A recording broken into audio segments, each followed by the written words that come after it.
जिले की हलचल। आकाशवाणी लखनऊ से प्रस्तुत है जिले की हलचल। आज सुनिए सहारनपुर और रायबरेली जिलों की हलचल। पहले सुनते हैं सहारनपुर जिले की हलचल। आलेख और स्वर है विजयंत सैनी का। मौसम परिवर्तन और शरद ऋतु के आगमन के साथ ही सहारनपुर में सर्दी की आहट होने लगी है। दिन में गर्म तो सुबह शाम के पहर में लोगों को ठंड का एहसास हो रहा है। धार्मिक स्तर पर भी हलचल तेज है। दीपावली और करवा चौथ की तैयारी में बाजारों में रौनक बढ़ने लगी है। सिद्धपीठ माता शाकंभरी देवी में शारदीय नवरात्र मेले का आयोजन किया गया। इसमें स्थानीय के अलावा दूर दराज के श्रद्धालुओं की भारी भीड़ जुटी। भक्तों ने मां के दर्शन कर प्रसाद चढ़ाया और मन्नतें मांगी। डीएम मनीष बंसल, एसएसपी रोहित सिंह सजवान के अलावा एडीजी मेरठ जोन ध्रुवकांत ठाकुर ने भी मेला स्थल पर पहुंचकर सुरक्षा से लेकर सभी व्यवस्थाओं को परखा। साथ ही प्रसाद चढ़ाकर माता के आशीर्वाद लिया। बीते दिनों बुराई पर अच्छाई की विजय का पर्व दशहरा भी बड़ी धूमधाम के साथ मनाया गया। जिले में रामलीलाओं का सुंदर और मनोहारी मंचन हुआ। दशहरे पर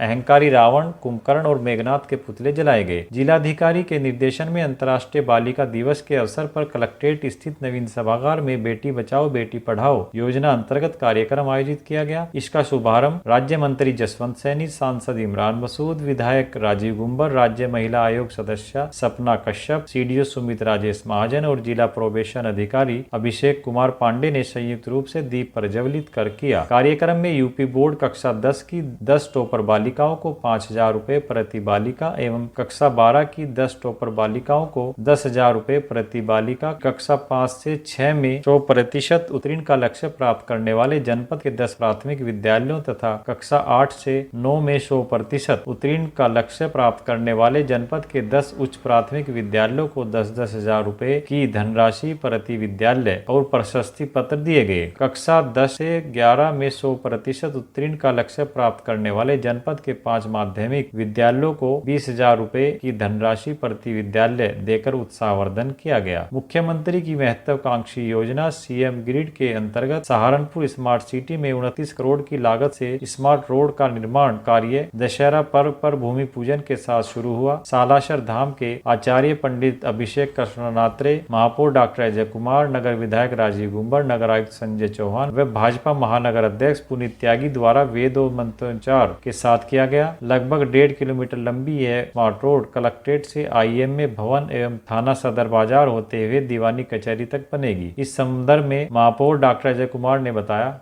सहारनपुर नगर निगम ने परम यशस्वी मुख्यमंत्री योगी आदित्यनाथ जी की महत्वाकांक्षी योजना CM grid green road infrastructure development के क्रम में अपनी पहली सड़क का भूमि पूजन कर कार्य का शुभारंभ किया। 1.7 किलोमीटर की यह सड़क सभी सुविधाओं से युक्त होगी। इसमें बिजली के तार, फाइबर ऑप्टिक केबल, सीवर, जल की सप्लाई सभी अंडरग्राउंड की जाएंगी। एक सुंदर सड़क का निर्माण होगा जिस पर सुंदर लाइटें, स्ट्रीट फर्नीचर भी सजेगा। खाद्य सुरक्षा विभाग की टीम द्वारा त्योहारों के मद्देनजर छापेमारी अभियान चलाया गया। इसके अंतर्गत गंगो क्षेत्र के गांव बल्ला माजरा में घर में नकली देसी घी बनाने की फैक्ट्री पकड़ी गई। टीम ने 62 किलो नकली देसी घी के साथ ही भारी मात्रा में नकली देसी घी बनाने में प्रयुक्त होने वाली सामग्री और उपकरण बरामद किए। टीम ने फैक्ट्री से 2 आरोपितों को भी गिरफ्तार किया। यह मामला थाना गंगो में दर्ज कराया गया। जनपद में कृषक जागरूकता कार्यक्रम के अंतर्गत डीएम मनीष बंसल ने एक गोष्ठी में किसानों से फसल अवशेष न जलाने का आह्वान किया। उन्होंने किसानों से समूह बनाकर यंत्रों की सहायता से फसल अवशेषों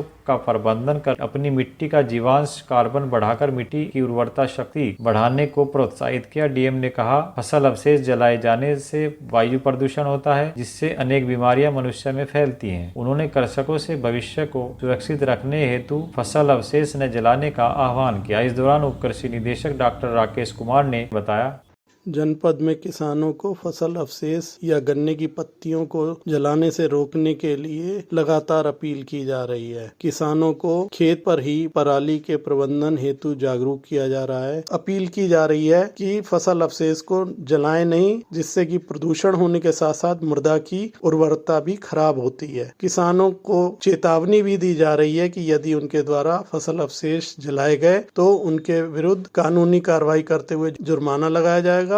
जनपद में सहकारी गन्ना विकास समितियों और चीनी मिल समितियों के संचालक पदों के लिए चुनाव हुए। सभी आवश्यक प्रक्रियाओं के साथ सहकारी गन्ना विकास समितियों की अंतिम मतदाता सूची जारी की गई। सभी समितियों में 11-11 संचालकों का चुनाव हुआ। इनके भाग्य का फैसला 1713 मतदाताओं ने किया।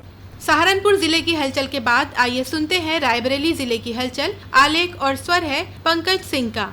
त्योहारों के मद्देनजर रायबरेली की जिलाधिकारी हर्षिता माथुर और पुलिस अधीक्षक डॉक्टर एसवीर सिंह ने फ्लैग मार्च किया। इस दौरान पुलिस अधीक्षक ने पटरी दुकानदारों व अन्य व्यापारियों से सहयोग करने की अपील की। वहीं ट्रैफिक इंस्पेक्टर को यातायात व्यवस्था सुचारू रूप से बनाए रखने के निर्देश दिए। पुलिस अधीक्षक ने बताया कि त्योहारों में भीड़ को देखते हुए डायवर्जन भी किया जाएगा, जिसकी जानकारी पहले से दी जाएगी। पुलिस अधीक्षक डॉक्टर एसवीर सिंह ने बताया कि जनपद रायबरेली में कोतवाली थाना क्षेत्र में जो मुख्य इसका मार्केट है, उसमें त्योहार को लेकर आम जनमानस में विश्वास पैदा करने के लिए फ्लैग मार्च किया जा रहा है कि किसी तरीके की कोई समस्या त्योहारों में ना हो। इस पूर्ण रूप से शांति व्यवस्था कायम है। पुलिस प्रशासन लगातार मुस्तैद है, अपनी ड्यूटी कर रहा है, क्योंकि त्योहारों में भीड़ रहेगी। ट्रैफिक को लेकर तो यही निर्देश है कि दुकानदार अपनी दुकानों के सामने अतिक्रमण ना करें। कुछ स्थानों पर बड़े वाहनों का प्रवेश वर्जित किया गया है, डाइवर्जन किया गया है और हमारा जो प्लान होगा उसको अखबार में भी निकलवा दें। प्रदेश के सूक्ष्म, लघु एवं मध्यम उद्यम, खादी एवं ग्रामोद्योग, रेशम उद्योग, हथकरघा एवं वस्त्रोद्योग विभाग मंत्री व जनपद के प्रभारी मंत्री राकेश सचान ने बचत भवन स्थित कलेक्ट्रेट सभागार में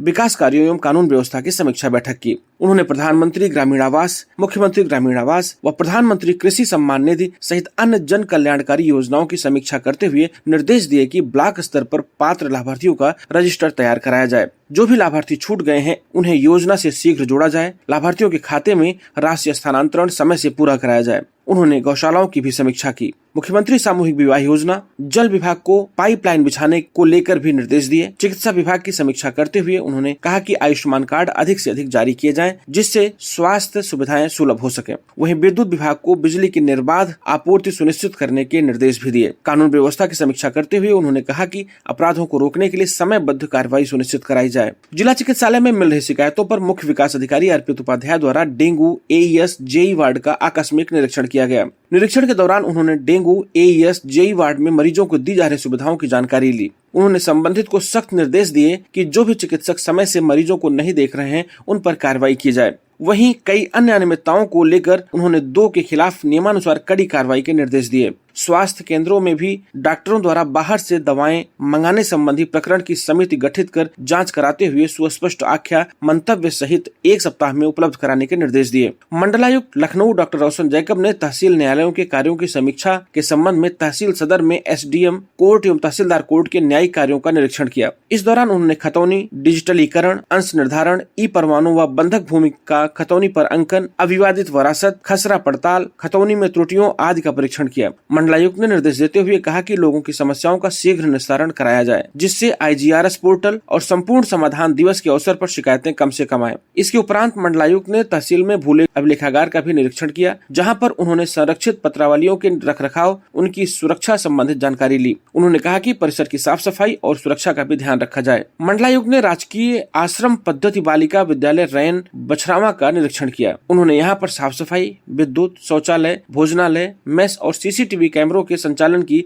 गुणवत्ता को परखा। उन्होंने विद्यालय के स्टाफ से शिक्षण कार्यों की जानकारी और उपस्थित रजिस्टर का भी अवलोकन किया। सदर विधायक आदित्य सिंह ने पीडब्ल्यूडी गेस्ट हाउस में सिंचाई, जल निगम और विद्युत विभाग के अधिकारियों के साथ बैठक की। बैठक के दौरान उन्होंने सिंचाई विभाग के अधिकारियों को निर्देश दिए कि नहरों का रखरखाव उचित तरीके से कराया जाए। जिन नहरों की सफाई अभी नहीं हुई है, समय रहते उसे पूरा करा लिया जाए। उन्होंने कहा कि जल्द ही रबी मौसम की फसलों की बुआई शुरू हो जाएगी। ऐसे में नहरों में उचित मात्रा में पानी उपलब्धता सुनिश्चित कराई जाए, जिससे फसलों की बुआई में किसी प्रकार की समस्या व अवरोध उत्पन्न न। जल निगम को निर्देश देते हुए उन्होंने कहा कि जहां भी सीवर लाइन का काम शहरी क्षेत्र में चल रहा है उसे शीघ्र पूरा कराया जाए। बिजली विभाग अधिशासी अभियंता को निर्देश देते हुए कहा कि जनता की समस्याओं का शीघ्र निस्तारण कराया जाए। ओवरवेलिंग को चेक कराया जाए। विद्युत तारों के अस्त व्यस्त होने से दुर्घटनाओं की संभावना रहती है, अतः तारों को नियमित कर लिया जाए। दीपावली के समय में विद्युत दुर्घटनाएं अधिक होने की संभावनाएं रहती है, अतः इस पर खास ध्यान दिया जाए। इस अवसर पर अपर जिलाधिकारी सिद्धार्थ, नगर पालिका ईओ स्वर्ण सिंह सहित विभागों के अन्य अधिकारी उपस्थित उपस्थित रहे। गाँव में विकास की हकीकत जानने के लिए जिले के नोडल अधिकारी और प्रमुख सचिव परिवहन एम वेंकटेश्वर लू ने ग्राम चौपाल लगाई। अमावा ब्लॉक की ग्राम सभा असरफाबाद में आयोजित ग्राम चौपाल के दौरान उन्होंने सरकार की तरफ से चलाई जा रही योजनाओं की हकीकत ग्रामीणों से जानी, साथ ही ग्रामीणों की तरफ से आई समस्याओं का तत्काल निराकरण कराया।